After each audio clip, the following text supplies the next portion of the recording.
it can be quite helpful to create a T-chart with advantages and disadvantages to each method.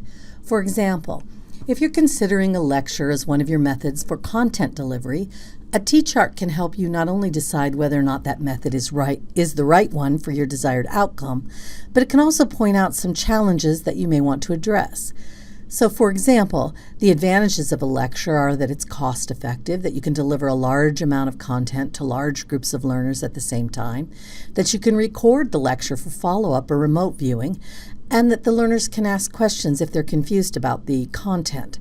The disadvantages, of course, of a lecture are that it is teacher-centered rather than learner-centered. It's primarily passive learning, which is not the most effective way of learning. You have to have really good lectures for it to be effective at all, and it's not easily adapted for different learners' abilities. You kind of have to teach to the middle. You can't really adapt it to struggling learners or advanced learners. And that sometimes scheduling a lecture is challenging because all your learners may not be available at the same time.